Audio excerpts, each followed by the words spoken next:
I've been doing a lot of stuff lately, so right now, I don't feel like doing many things.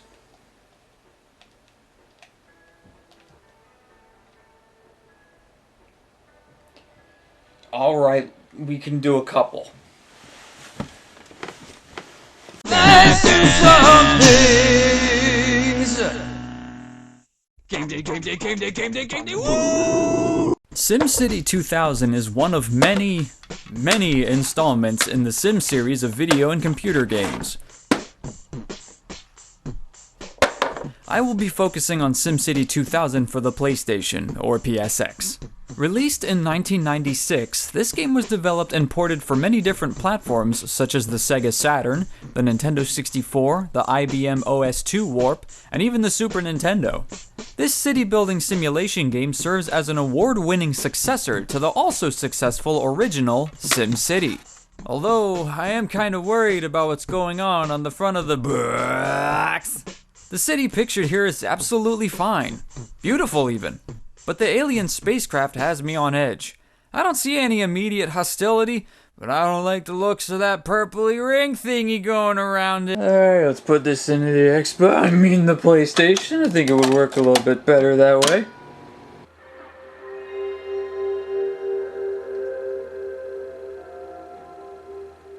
I never get tired of that. The game opens with the logo for Maxis, then a cinematic showing some cool land and building development. The title screen loads in and we are given some options for our gaming enjoyment. When you start a new city, you are given the option to name it. I named mine Game Day. As the mayor, you are allowed to permit the construction of almost anything in the city. Roads, railways, power lines, underground pipes, highways, police and fire stations, hospitals, schools, parks, bridges, libraries, museums. Good lord, this list is long! You have a lot of power at your disposal here, but it is limited by your wallet. You have funds that rise and deplete with the growth of your city. Different structures cost varying amounts of money, so plan well and build wisely. Just like in real life, everyone has needs that must be met to help them thrive. You will need to give your citizens access to electricity, water, transportation, health and protection services, workplaces, entertainment, cultural enrichment, and even more. I'll give you a short example to get you going. It is typically best to start out with a relatively flat area of land and putting a couple of stretches of road along it, intersecting here and there. I like to leave a 3x3 area of land between the roads if possible. Place a power plant somewhere on the outside of the road area, and lay down some industrial zoning area along the road. There you go, you just set up some of the city's first jobs. Away from the industrial zone, place some residential zoning along a different road. Somewhere in the middle, place some commercial zones. Connect it all with power lines originating from the power plant, and now every zone has access to power. Congratulations, you just made your first steps towards a bustling metropolis. As time goes, you will slowly start seeing construction sites along your roads, which means people are moving in. You made it so people want to move in. Excellent, let's keep this A train rolling. Orchestrate a fire station and police station somewhere in your settlement, as well as a school and hospital. Now might be a good time to introduce a plumbing system because according to almost every living thing on planet Earth, water is good. Build some water pumps next to a nearby fresh water supply. If you use a salt-infested coastline, you will need a desalination plant to properly filter it. Build some pipes underneath your roads and connect them to your water structures. Remember to also give them power via power lines so they can, pump water. My little tutorial ends here. You don't even have to do it the way I recommend it. It's your city after all.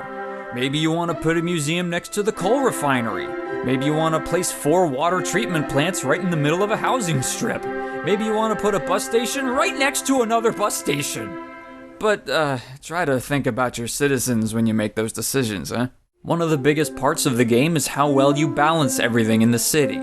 Houses, businesses, industries, ordnance structures, taxes, recreational facilities, and everything between must not overshadow the others or they will cause socio-dynamic and economic trouble for you and your city. Too many houses? Your unemployment rate will skyrocket and your city will slowly become a ghost city as people move out to find work. Too many industries? Your zoned areas will refuse to develop properly and your city will lack the population to support it. Not enough electricity running through the power lines? Rolling brownouts and blackouts will halt most of your construction and take a huge bite out of your yearly income. Taxes too high? Well, what would you do if your taxes were 20%? You might be managing your city poorly. You might be managing your city well. A random tornado might rip through it and cause untold amounts of damage. Just like in real life, there are disasters that can wreak havoc. Tornadoes, fires, floods, riots, earthquakes, hurricanes, and even alien invasions. I knew that alien on the cover was up to no good. Wait, this alien looks different from the other one. Never mind, Purple Ringer, you're good. How this game measures your progress is by rewarding you with special buildings that you can construct once your city has reached certain population amounts. The landmark projects include a personal house for you as mayor, a city hall, a statue in your honor, and even arcologies. I can hear your confusion at that word from all the way over here, so let me quick rundown. Arcologies are large structures that are designed to house a city's worth of people, but also be ecologically friendly, and in some cases, self-sustaining. It's basically the apex of humanitarian architecture and technology. They are incredibly expensive to produce, but are infinitely worth every penny. Even more so in real life. One feature that separates this version from the other versions of the game is the ability to drive around in the city that you built. The game switches to a three-dimensional first-person view of the streets of your city. The graphics are rather dated due to the nature of the PSX's rendering capabilities, but this was still a welcomed addition at the time of release. The idea was given much more depth and polish in the game Streets of SimCity. So, is there a way to beat the game? A mission complete? A finale of sorts? Yes, but I won't spoil it here.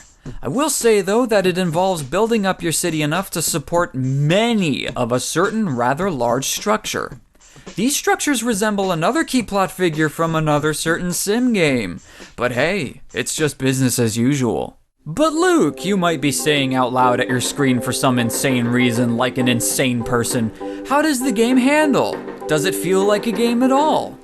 Well, the game handles a little sluggishly. Moving the cursor around feels like it takes some time to do, and getting it to stop moving also has some slowness to it. The menus take some time to show up and go away, and the screen scrolls at a pretty bad pace.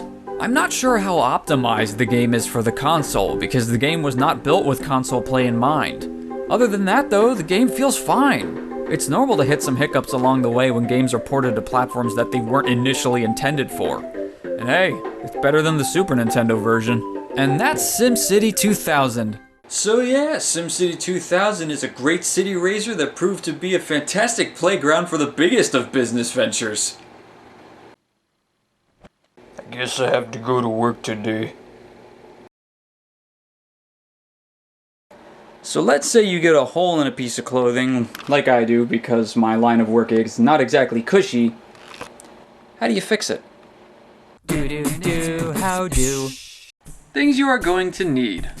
Thread, needle, pins, and of course, the clothing in question. Lay out the clothing that you are going to stitch up and make sure that it is turned inside out. Take your thread and unravel double the length of your stitching path. You'll see why for all this in a bit.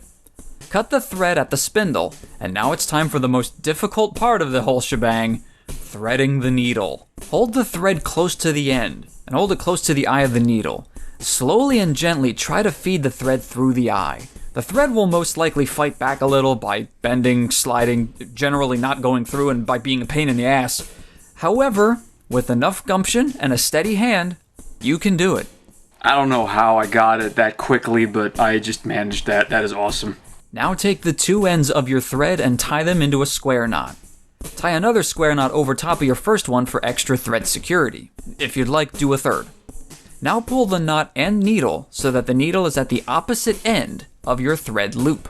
Take some of your pins and push them through your fabric so that it holds the target area closed. I used a small piece of extra fabric for reinforcement. Begin stitching by pushing your needle through the fabric and pulling it out the other side until the thread's knot hits where you pushed the needle through. Then take your needle and push it back up through the fabric the other way and slightly along your stitching path until you cannot pull the needle up and out anymore. As you stitch along your path, you will run into the pins you put through your fabric. Take the pins out as your stitching reaches them. Continue following your stitching path, making sure that your needle goes through all parts of the fabric needed to hold it together. Once you've gotten to the end of your stitching path, a common practice is to stitch backwards for an inch or two back over your path for extra security. There are many different kinds of stitches. The one that I used for this video is a standard segmented line style, where the thread goes into and out of the fabric in a straight line.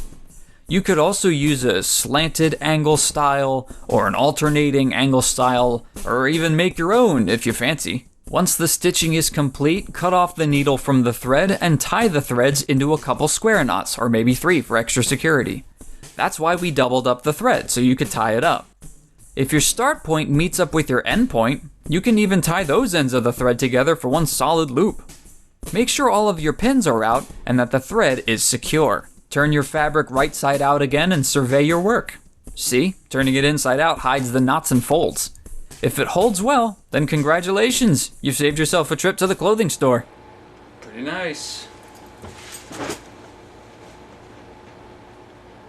Alright, now that we're here in the kitchen, I'm going to show you how to make a nice fruit bouquet.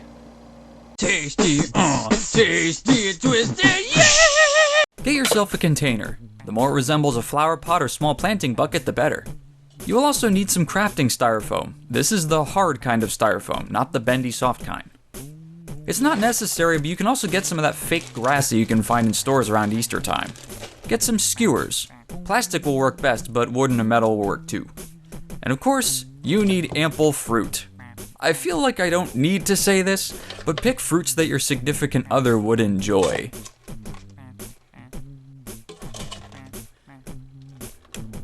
Ah crap, I forgot to use the $1 off sticker.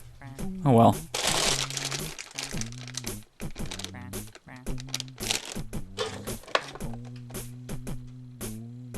And that's a lot of fruit. Take your bucket and clean it.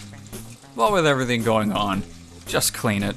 Take a pair of scissors or other proper blade and cut some pieces out of the styrofoam that are big enough to fit tightly as you stuff them into the bucket. If your pieces slide around a little, they need to be bigger or maybe glued together if you have the right epoxy. After filling up your container to about 1.5 inches below the brim, ready your fruit, fake grass if you're using it, and skewers. Wash them dang hands. Side note, if your fruit is still whole, wash them and cut them up with an appropriate knife into bite-sized chunks. I chose to not use the fake grass, but if you wanted to use it, place some of it on top of your styrofoam up to the brim of the bucket, but not overflowing. Take your skewers and pierce through the fruit to your liking, then stick the other end of the skewer into the styrofoam in a way that keeps it from falling over if bumped. I tried to use slightly tougher fruits like mango and cantaloupe for the bottom pieces, then softer fruits like raspberries and kiwis for the middle and tops. I also used strawberries for the toppers to give them a slightly pointy look. Some of my skewers had just one kind of fruit on them as well, such as grapes and mango. Stick some of the skewers in at an angle to give it more of a bunch of flowers look. And here it is! Give it to your excited significant other so they can enjoy.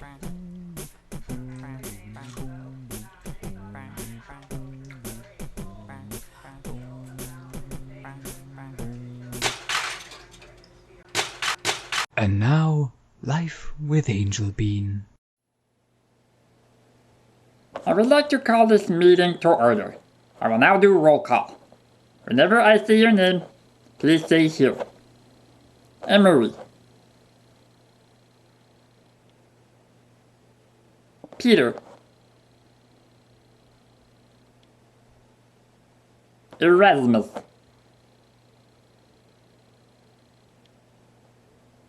Angel. Here. Blanky.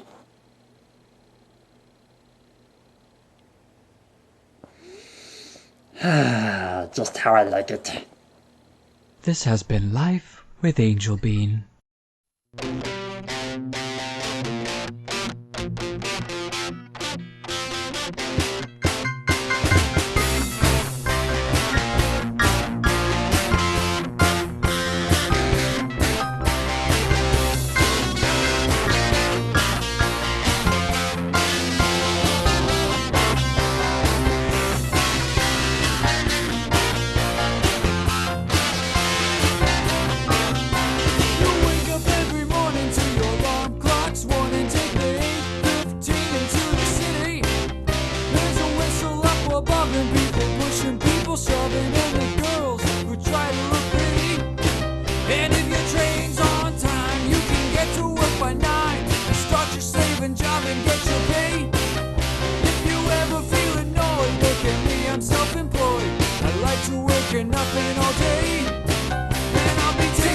care of business every day.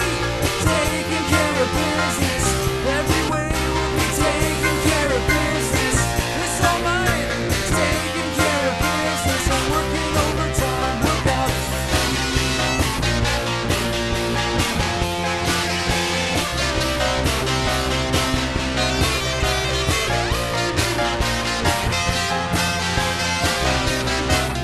Well, it's easy as fishing just to be a musician. If you can make sounds loud or mellow, grab a second hand guitar and chances are you'll go far. If you get in with the right bunch of fellows, people see you having fun, just a lying in the sun.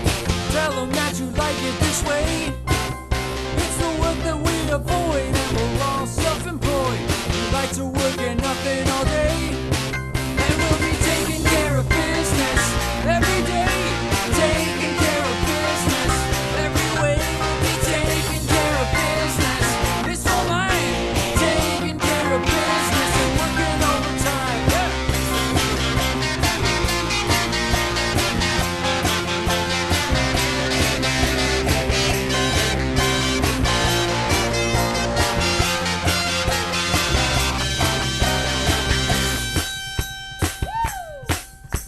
All right. Ow! Yeah!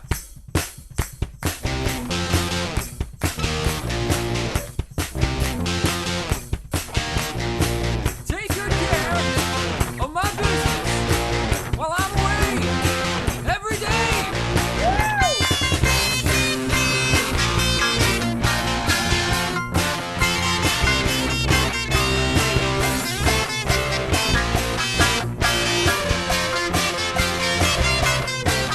Well, you wake up every morning to your alarm clock's warning. Take the 8:15 into the city. There's a whistle up above and people pushing, people shoving, and the girls who try to look pretty. And if your train's on time, you can get to work by 9. Start your slaving job and get your pay. If you ever feel annoyed, look at me, I'm self-employed. I like to work and nothing all day. And I'll be taking care of business every day. Taking care of business every way. I'll be taking care of business. It's all mine. Taking care of business and working overtime. Oh!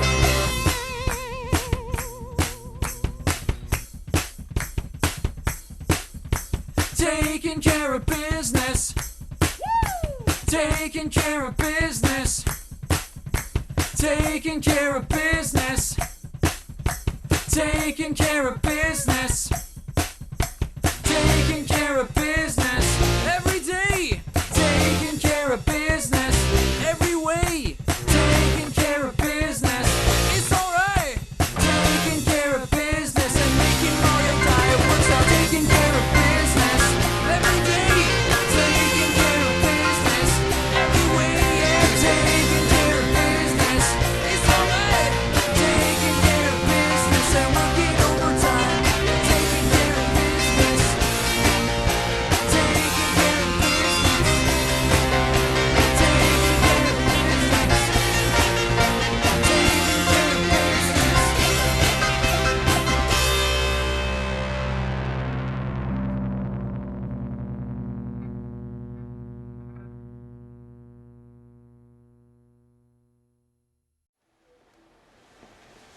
All right. Well, we did a couple things. Had some fun. That was good. I'm tired. I think I'm just going to get back to some of the business I was taking care of before.